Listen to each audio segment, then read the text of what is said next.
Welcome to Dolby Creator Talks. I'm your host, Glenn Kaiser.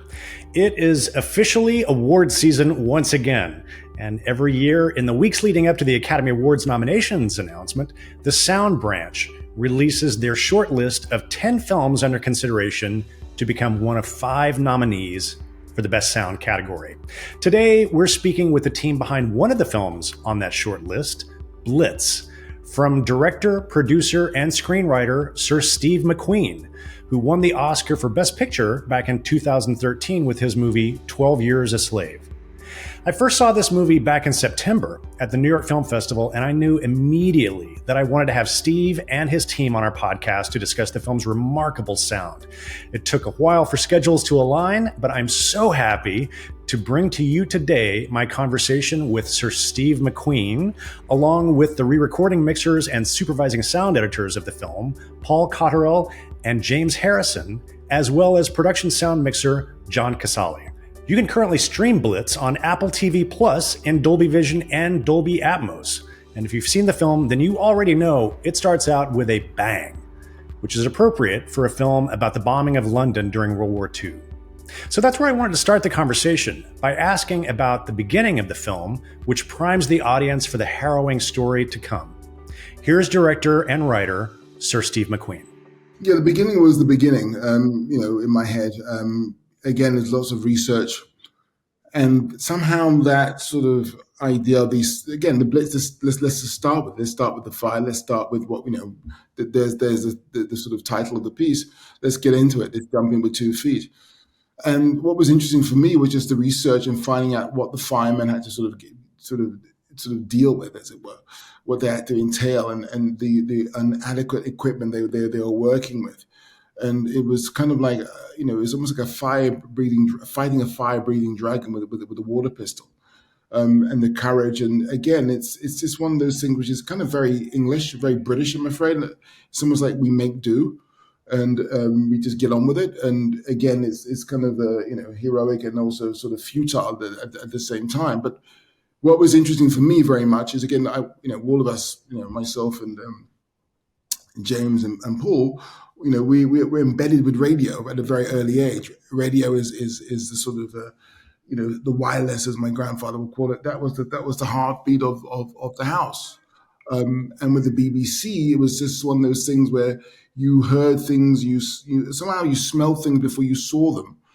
And I think that is the sort of backbone of for me, at least as a filmmaker, is sound. It's always been sound. Sound is much more important to me than images in some ways, because when you hear something, you feel the weight of it. When you hear something, you even smell it. There's other senses that come into play, which is so much more sort of it heightens your experience in a way that images, yes, they illustrate, but they don't tell you about the size and the mass of things. And that's what I think we wanted to sort of jump in with 2 feet with, hit immediately with that and that terror.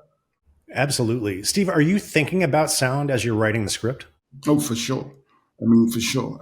That's not even a question, because it's more about what you don't see rather than what you see, or what you feel. Exactly. This is it. It's more than what you feel than what you see.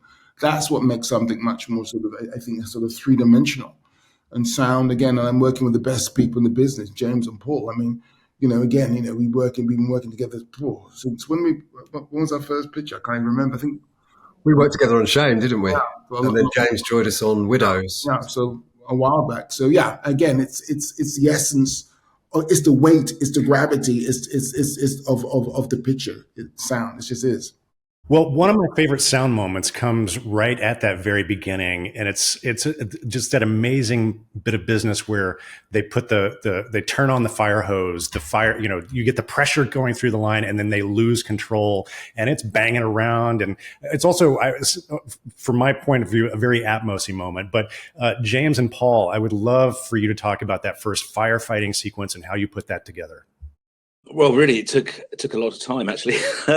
It's just that intensity of that moment, as sort of Steve said. It was that uncontrollable fire it's just so immense, and then you're trying to just fight it with inadequate tools, and then the tools you have are then fighting against you as well. So we found that just with that sort of intensity of sound, it really created, especially, I'm sure you remember, Steve, in those first test screenings, the audience really had this sort of emotional response to those sorts of intense moments, and they were just really back in the seats, and that was something that we were really trying to get. We wanted, Steve had said about the sort of the hose being this like serpent, this uncontrollable serpent that was flailing around, and then it was hitting them, and we just wanted to have that ferocity of, and try and encompass a little bit of what the people actually back then would have really experienced really during that time.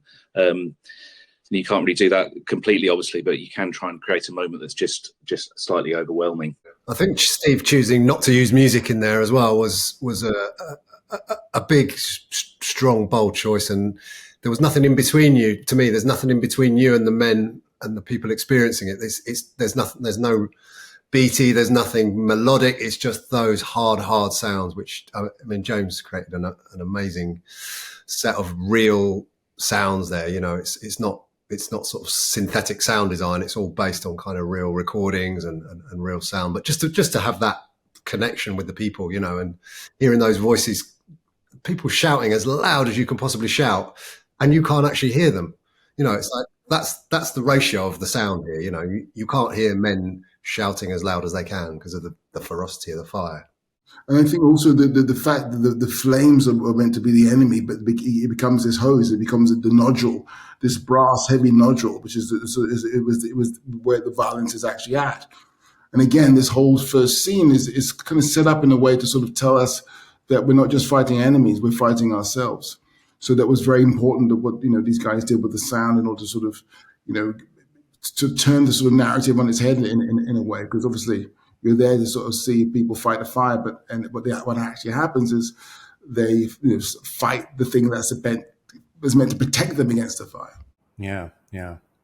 And then what's remarkable to me is what comes immediately after that sequence. You know, you've been very literal, and then you go into this really wonderful moment of abstraction. You've got the bombs falling from the sky with a very stylized treatment of that.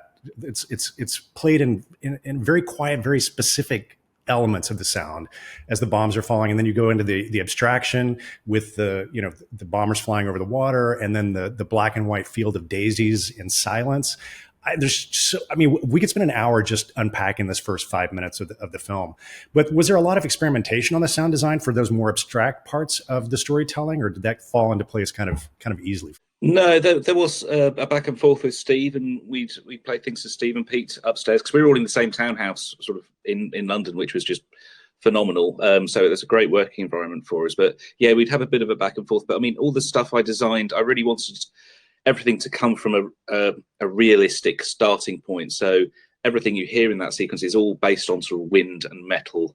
So it's all real sounds that I was able to record and then morphed and used to create sort of tonal things and ferocities. But I always like to really start with as real as I can and then work from there, really, as opposed to working with synthetic design elements and things like that. I love starting with something that you'd get actually there and then working from that point, really. And Steve, why was it important for you to establish those moments of abstraction right at the beginning of the film? Well, there was a punctuation in the narrative that we go back to. There's a big, it's almost like pinning something to the board, the beginning, middle, and end. And that's how it was, really. There's kind of a punctuation within the film. And again, this was using it was a Man Ray picture from 1927. And again, it was just one of those things where it was X-ray images of rock crystals. So therefore, again, it had to highly have the bed of the sea. I mean, again, when people see the picture, they understand what I'm talking about. And then we go into the images of daisies. Which is about nostalgia, which is about how things were, how things could be. The things the dreams of want, rather than what they are now. To just establish the terror of the world then, of now as it were, but of how one thing it could be. But again, what was interesting about finding those sounds was just, it was bloody months. It was months and months and months of trying until we found the right thing, and James found the right thing, really. Yeah, I don't know why it took me so long, to be honest, Steve. I just obviously, Hurry up, mate. I have to get someone decent this time, I think. Just to, Perfection takes time. One of my favorite sonic environments in the film is the munitions factory, the bomb factory where Rita works. I would love for you to tell me about sort of the design, the audio design of that space. Did you guys do a lot of research on what those spaces sounded like? How did you kind of arrive at what that particular location sounded? Well, we had a lot of recordings from John actually there, and that gave us a really good starting point. Just some of the wild tracks and some of the crowd, the people actually there in that space. So that gives us immediately just what that space sounds like. It's a real location that they use. I mean, I have a lot of family that comes from Sheffield originally, which is a steel making town. So I have been to places like that myself anyway. So I can remember from my childhood being in factories and the smells and the sounds of those types of spaces. So it wasn't too hard for me to know exactly what I wanted to get, but it did take time. It did take a lot of recordings of different machinery, and it's just all about layering. We wanted to get that depth of perception there and that detail in to just make sure it's just if an audience is looking at something, they can just about pick it out, but continue with the story. It's just all about creating the picture and the realness, and it wasn't really there for me until I could almost smell the sort of burnt metal and the charred being the oil, and then there's a point when I was like, oh yeah, okay, I can just about smell it now. So I think we're onto a good thing. But yeah, I mean, John's tracks at the start were a fantastic starting point for us. Actually, we were lucky on that location because there were so many practical lathes and pulleys and trolley. There was so much going on there, so it was a great location to shoot in, and it was felt like a factory environment anyway. I think what used to be a factory, didn't it, Steve? But it was a great environment to shoot in. Yeah, we've got a great clip. Music is so important to the film, and I want to dive into that for a moment. But this first clip that we have is Rita in the factory singing "Winter Coat" for the BBC broadcast. You do it again.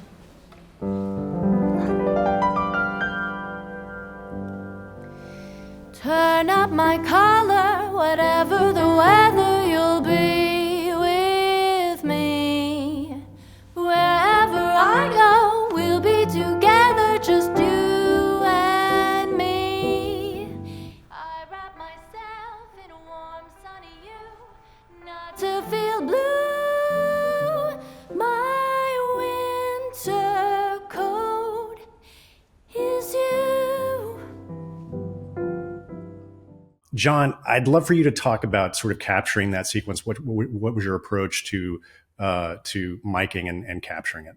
I mean, we initially wanted to sing that live, and I think we did one pass of it live.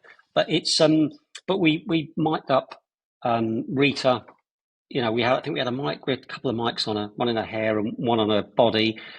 We had stereo mics up, and we were lucky enough to get some coverage on the boom. But the acoustic there was so important that we wanted to capture as much as we could on set.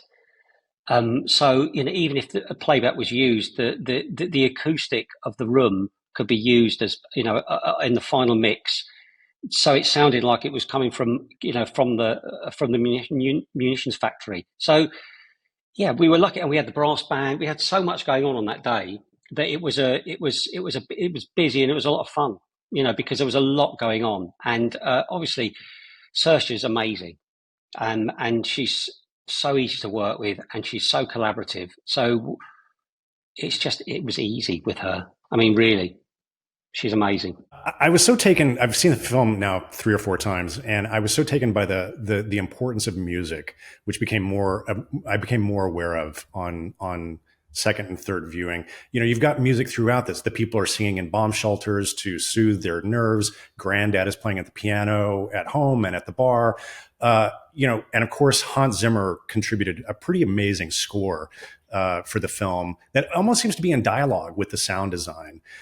Steve, I'd love for you to talk about why was music so important to this particular story? Why is it so resonant?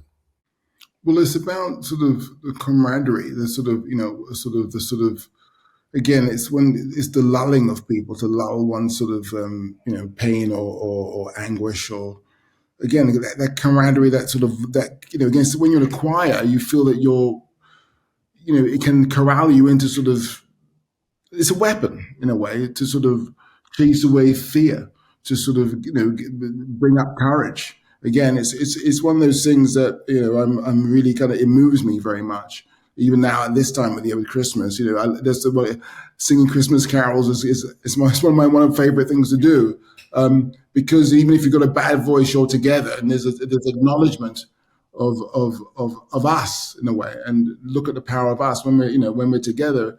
Voices sort of could raise the roof, and that was one of the things I wanted to get across, that kind of human sort of collaboration during wartime is huge. Again, it's and it also, when things are out of your control, when things are sort of out of your sort of your sort of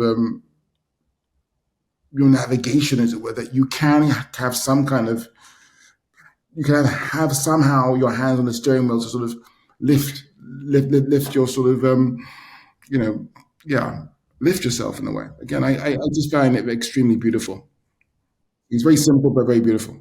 Yeah. Steve, tell me a little bit about working with Hans, and kind of what was your conversations with him, and kind of this notion of the score being in dialogue with the sound design, and how did you decide moments where you would favor one versus the other?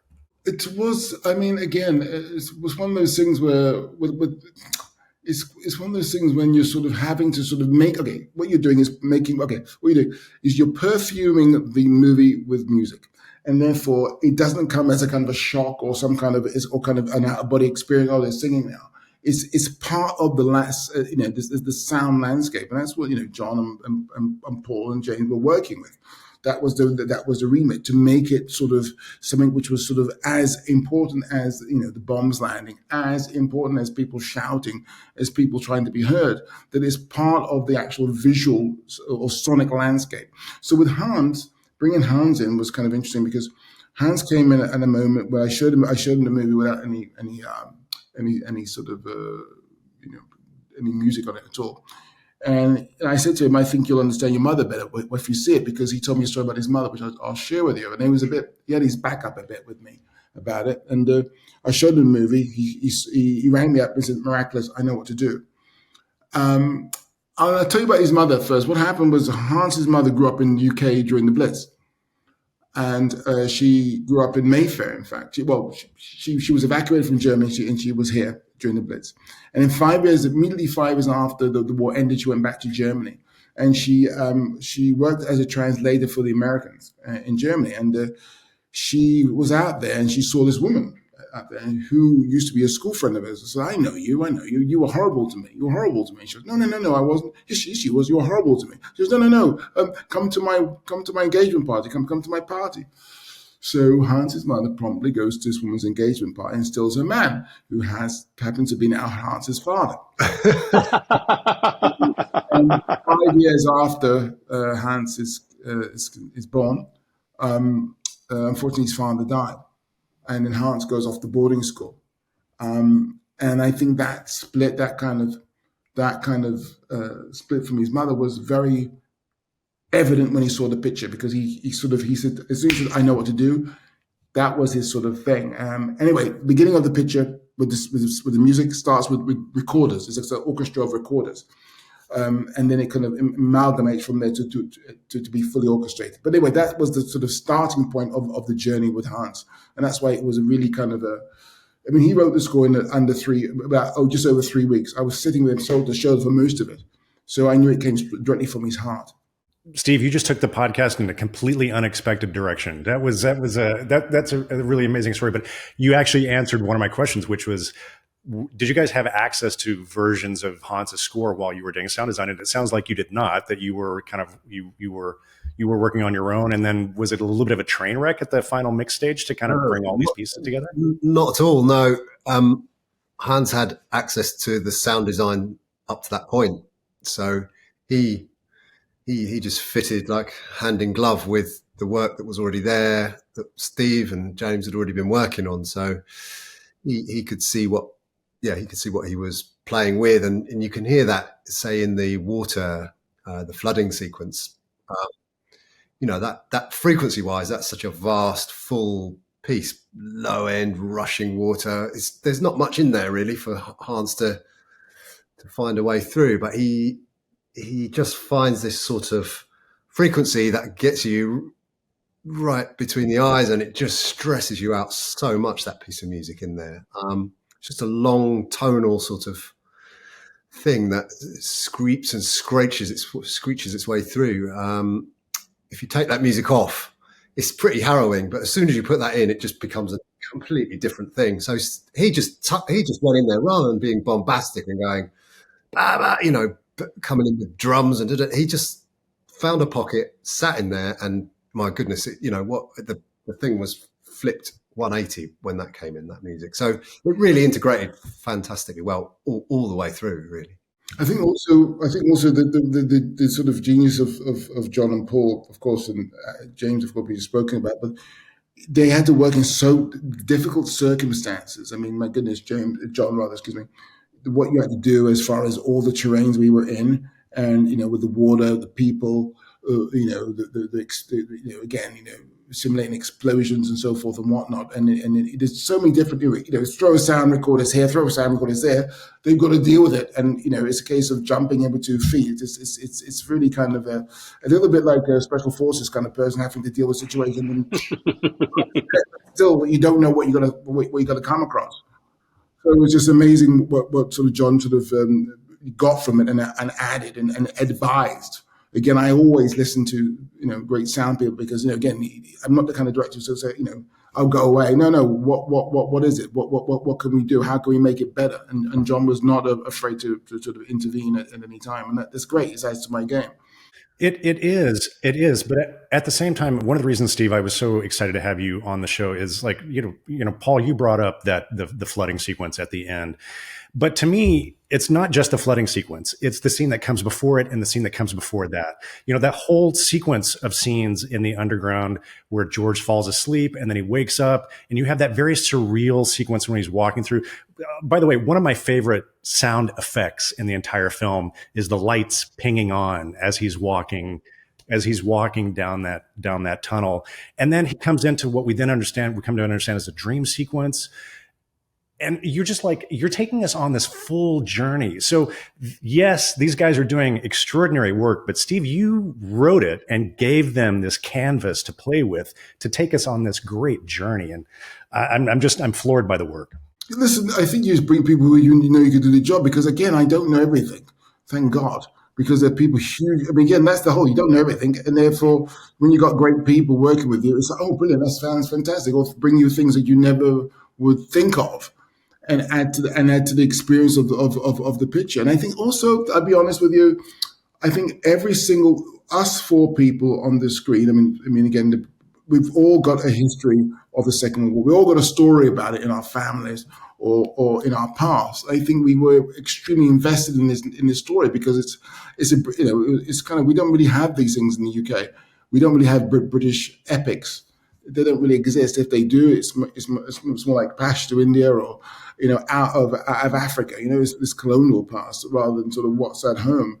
So I think with that, there's an added sort of want and a need and a must to add to this picture. It feels like it's ours in a way. Usually we work in a Yankee picture, so no disrespect. It's great when we have the opportunity to have a certain kind of budget to work on, a story that sort of is embedded in our history, UK history. Yeah.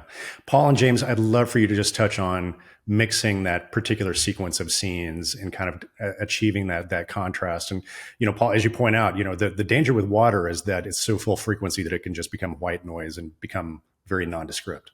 I think the challenge in those sorts of instances is really just to create dynamics and movement and shape within something that is white noise. But yeah, it just takes a while, and it takes a lot of experimentation and chipping away at things. And especially those louder sequences, especially when we were mixing those, we could only do them for short periods of time, really, because they're so sort of intense and fatiguing. We'd sort of work on it, do a few passes, and then sort of go away from it and come back later in the afternoon or even the next day.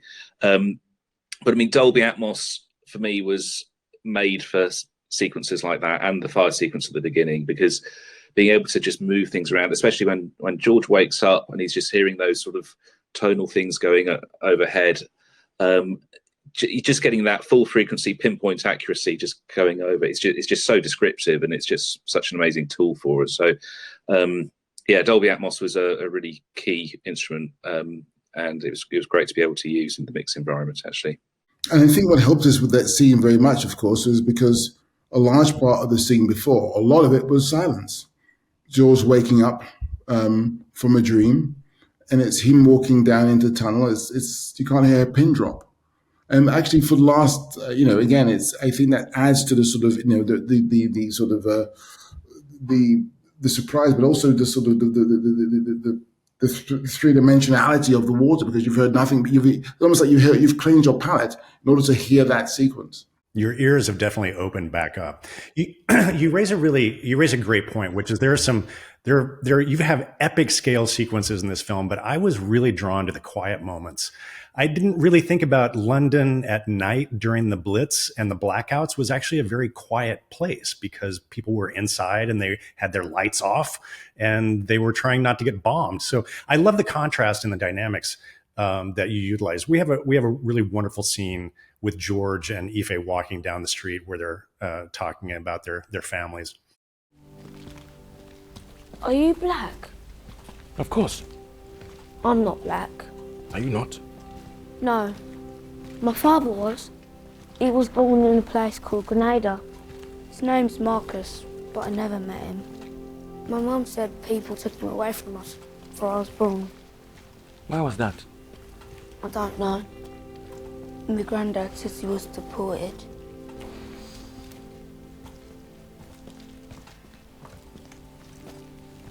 I told my mum I hated her. Why did you say that? Because she made me go. She did it to keep you safe. I know. John, I would love for you to talk about your approach to recording some of those quieter moments, especially on the street, like especially with child actors. You don't want to need to have to bring them back and do ADR. So you really want to capture the performances as cleanly as you can. Yeah, absolutely not. I mean, to be avoided at all times. I mean, fortunately, he had a great costume, so getting a mic on him was always, pretty straightforward. And I've got a great boom operator that was fitting the mics. That scene actually, bizarrely, was quite challenging because it was, as you say, it was a very, very quiet scene, intimate dialogue and singing. And it was a rickshaw and Steadicam shot. And because of the cobbles, it ended up feeling at the time quite noisy. We tried to put as much carpet runner down as we possibly could. And it became quite stressful because I was getting quite distracted by the noises. But we had to get the shot, and we might get as close as we could, and we put an additional mic in Ife's helmet, and I spoke to the guys. I spoke to James and Paul and said, "Look, I think this could be a problem," and they said, "Well, look, we'll take a look at it. It'll be fine." And I just went to see the picture, and I thought, well, this is the original recording, and somehow they managed to clean it up, and I was absolutely delighted because it was. I thought, the game's up here, but they did a remarkable job. I mean, it was remarkable. So I was very happy, but it wasn't as quiet on the day as I'd have liked, but by the magic of filmmaking, it was when I went to see it in the theatre. Paul and James, I'm interested. You're both re-recording mixers and supervising sound editors, which is pretty unusual, but tell me about how you have developed this approach to working together and why it's beneficial for the film for you to sort of have those dual roles through the process. I cut the dialogues and look after all things voice and mix the dialogue and music. James cuts the effects and looks after all the effects side of things. And although we had a great team of people with us, we like to keep it small, really, particularly with Steve. It's a very close working relationship. We've got shorthand. we like to have fun and chat, and so we like to keep it intimate. And the more people in the room, the side conversations can be happening. There's this, that, like, what's that's, we just can't have that distraction. We get blasts of sort of creativity, and Steve hits that stage and he's ready to go, and it's you need to go react, and the more people, the more it can slow down, really. But James and I have learned to work quickly together, and we also worked through COVID with Steve, which was amazing. In Small Acts, we had the greatest time in a really small studio. Sometimes there would be a lockdown, then it would open up enough time, we'd have a little window to mix another one, and we couldn't even have drinks from the kitchen. We had to go and get tea from a little cafe, which was at an open window in the street, and Steve would run back with styrofoam cups of hot tea for us, and it was just a great time. So we've just got this working practice, really, and it works for us. Perhaps other productions need to go wider, but we try not to, really. And as James said, we were all in the same house working, James and I in the basement, and Steve and Peter, the editor, above us, and they would just come down. We would talk about a new cut. Steve would explain what he's doing, why. We could react to that, and give new sound back into the cut, and sometimes change the cut slightly because it would help us sound wise. It was just a flowing interaction, really. It's and the less people, the better, really, I think, in that environment. So speaking of the epic scale sequences, we've got a pretty amazing clip of the scene where George wakes up on the boat and he runs through the streets of London, and the anti-aircraft gun takes down a bomber right over his head.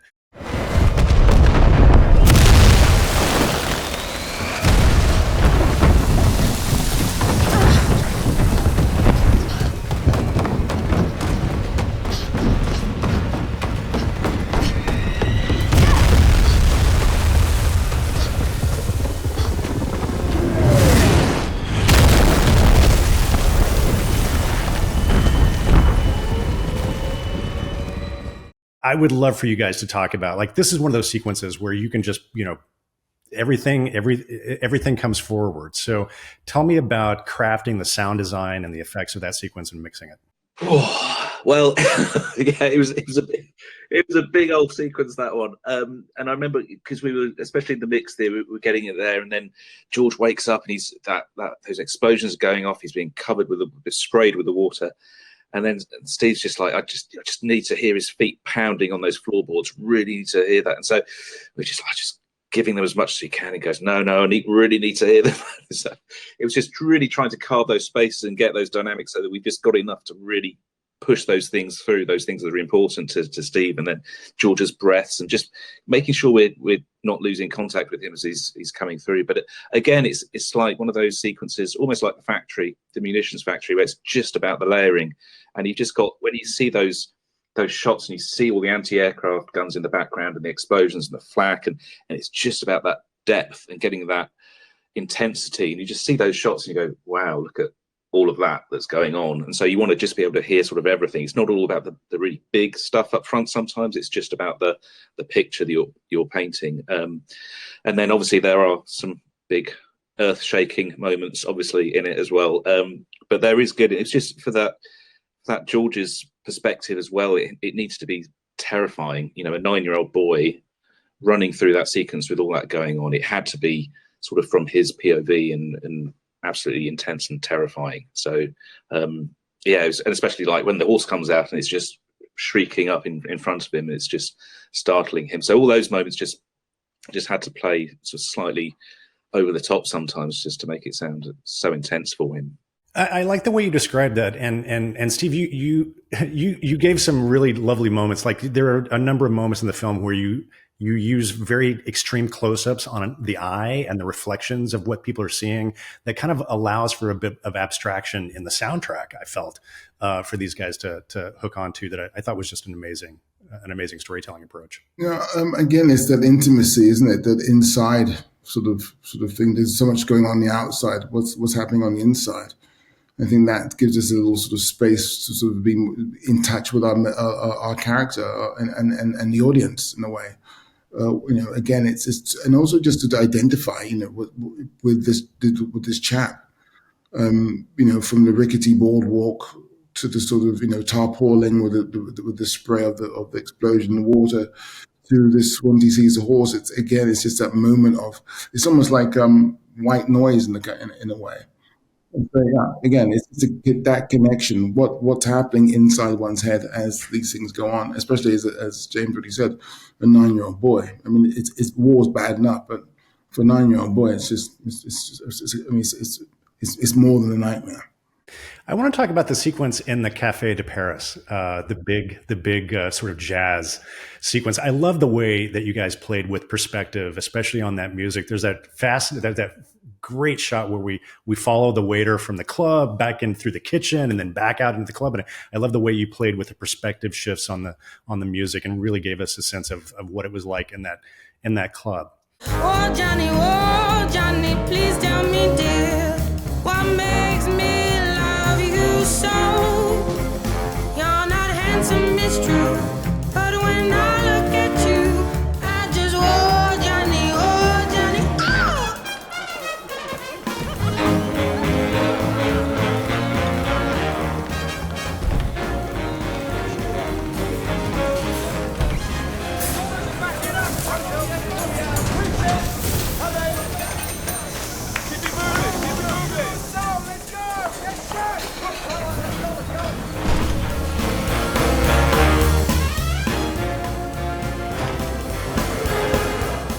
Steve, when I saw the scene for the first time, I thought this was one of your flashbacks, because we do move backwards and forwards in time, and I thought it was a flashback sequence just because the energy, the exuberance, the optimism of it was in such a contrast to what I was experiencing in the Blitz, and then I was shocked when I heard the air raid sirens go off.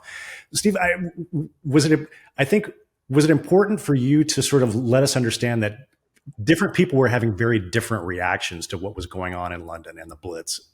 Yeah, crime, class and crime. I mean, again, you get this sort of people dressed in to the nines, and again living life of Riley, and at the same time people sort of queuing for rations. And then of course the aftermath of that is people who are robbing the dead. So again, it's so many different layers of society, which is war, and things happen during wartime. Again, it's a casualties of war as well as anything else. And of course, we still have it in the UK to a certain extent with the class system. So that gets into play. Again, it's one of those things where the Café de Paris. And again, you enter it into, you think, a flashback, but as George's face is revealed, it's actually happening then. So again, and I think the sound situation with the music, and of course, going from there to the sonic aspect of the kitchen, and and coming back out, it was just one of those things where you could feel the world of that particular slice of life, as it were. James and Paul, I would love for you to talk a little bit about building that sequence and also the contrast that you build with the very next sequence, which is the next day after, when we see the bombed out aftermath of it. Yeah, I suppose so. Well, actually, the Café de Paris sequence I remember because when we went up very early on, before we were on the film, Steve got Paul and us up to come into the cutting rooms just to see some of the film that they were putting together, and that was one of the first sequences we saw. And Paul and I came out and we were like, wow, this is just on a scale we hadn't really imagined, because just all the extras and all that music and the movement and those camera shots were just amazing. So I mean, I think putting it together, especially the music, that was just lovely to do, really, and getting all that description and traveling, and then just when the waiter goes in the back room and just playing the band off through that little gap in the curtain and things like that. And it is that a big musical number as well, which was fantastic. But then, as you said, the contrast to the aftermath, which again, there was no huge explosion to describe that. It was just that sort of almost silence. You cut to the bomber in the black. It was, which was just a lovely thing to do. And then the aftermath, which with Hans's music as well, just taking that theme from before and putting it into a minor key and drifting it down tiny bits with the trumpets was just lovely. And then we're just dealing with a lack of voices and just debris and dust and wood and sort of silence, almost coffin-like in the aftermath of that. It was, the contrast there was just very, it was very different in that sense. But it was a great sequence to put together actually and to mix. Yeah, it wasn't about the normal, the explosion. It bores me to death. It wasn't about the cliches of that. It was about the before and after. A lot of the picture you'll see the before and after, the cause and effect, rather than the sort of, again, I rather say my money and put it into things which are just has an emotional drive, an emotional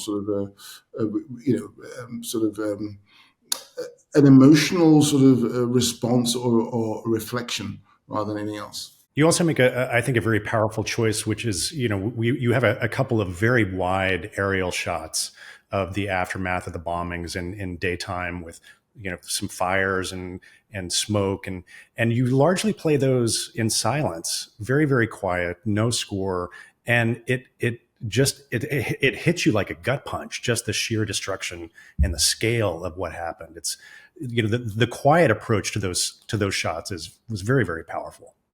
I think it has a much more emotional take on that. When you do, absolutely, when we were having a look at that, and Steve was like, let's just try it really quiet and really silent, and you're just watching it and you're just taking it all in visually, and then it, as you said, it's a gut punch. You actually start to realize the destruction that's actually happening and that's gone on, and it's really quite, and it's such an amazingly long shot as well. You're just there and you're just looking at all the detail and all this stuff and you go, wow, this really happened. It was one of those moments for me, because films can be quite, you're just enjoying the film, but you see, hey, you have moments like that where you really think, God, this is real. This really happened. Sometimes you got to put the emotions in the audience's lap, let them carry this weight, rather than sort of, again, not romanticize it, but sort of make it easier for them, palatable. Sometimes the consequences are the consequences. Well, we focused on sound and we talked a little bit about image, but Steve, I just want to acknowledge this movie looks stunning in Dolby Vision as well as sounds great in Dolby Atmos. You've got a lot of scenes in London at night during blackouts. The detail in the blacks is just amazing. The way you use contrast and the sound. I'm just curious, just a final question for you, Steve, as a storyteller, kind of your approach to using technology like Dolby Vision and Dolby Atmos to help you tell the story and to affect the audience. What possibilities does this open up for you? A lot. I mean, again, they've not invented anything better yet to sort of engage with the world. I mean, again, Orson Welles the best trained set in the world. It is true. It is. But my only problem right now with cinema is that I don't want it to be opera. And I think there's a real danger that cinema can become opera. We've got to keep it cutting edge. We've got to keep it the narratives have to be cutting edge. Otherwise, there's no point. Again, the whole idea of us, as a band, this 4-piece that you see here, as far as sound is concerned, was to sort of bring that narrative, which has been told time and time again. I mean, tell me Second World War pictures have you seen? To sort of, again, what's that story? Everything's been done. Our job is to make it better, or everything's been done. That's it. This is as much as we could do. And then what we were trying to do was present something to the audience which sort of felt 2024, but happened in 1940. Again, it's to make something look or sound fresh, and again to sort of confront us with what's unfortunately what's happening outside of the outside of the screen, and to bring it into a reality of now. So again, that's what Dolby Vision or Dolby Sound that is what it's needed. We have to. I'm going on a bit just because I'm a bit. This is what I'm passionate about, and I just feel that often it's becoming like opera. In terms of it becoming the danger of it becoming a niche thing that only a few people. Again, we need to bring people to the cinema. We need people. We need young people to go to the cinema. We need them. If we're not making it, if it's not rock and roll, it's not hip hop, then it's kind of like it's dust. And I think that's what we got to. That's the scary bit. One has to keep on pushing the narrative. Otherwise, it could be redundant. No one's going to be interested. Gentlemen, thank you so much. I know it's taken us a while to put this interview together, but I'm really grateful to you all for coming on the Dolby podcast. It's I love this film, and Steve, you say we've seen it many times before, but you really put us in the Blitz and gave us a very visceral understanding of what that experience. I think all these guys here, John, Paul, James. I think again we had something. I think we had something at stake. And our stake is our own history. Again, it's very strange. It's very rare that you get a situation where you're working on something which you have some kind of stake in a way. And I loved every bit of it and love working with these guys. Well, congratulations again, and congratulations on making the short list for sound this year. It's a remarkable track, and it's a well-deserved honor. Cheers, Glenn. All the best, guys. Thanks. Thank you. Thanks a lot. Many thanks to Paul, James, John, and of course, Sir Steve McQueen for joining us on the podcast today. And an extra special thanks to our friends at Apple for juggling the jam-packed schedules so we could bring this conversation to you today. As I mentioned up top, you can stream Blitz on Apple TV Plus in stunning Dolby Vision and Dolby Atmos, and as the Oscars approach, in some select theaters. We'll have links, as always, in our show notes. And if you'd like even more conversations with artists and filmmakers about how they use technology to tell their stories, be sure you're subscribed to Dolby Creator Talks. Now that it is officially award season, you won't want to miss a single episode as the clock ticks down to the 97th Academy Awards on Sunday, March 2nd, live from the Dolby Theater in Hollywood. You can find links to our show on all the major podcasting platforms, including the video version on YouTube, in our show notes. Or you can simply search for Dolby wherever you get your podcasts. If you're curious to know more about what we do at Dolby Creator Lab, head on over to dolbycreatorlab.com. There you'll find information about all of our programs. You can access the entire library of episodes of the show, and you can sign up for our mailing list. Until next time, this is Dolby Creator Talks. I'm your host, Glenn Kaiser. Our producer and editor is Michael Coleman. Our executive producers are Amanda Schneider and Jack Ferry, with additional editing by Matt Nixon. And our production coordinator is Karen Marroquin. Thanks for joining us.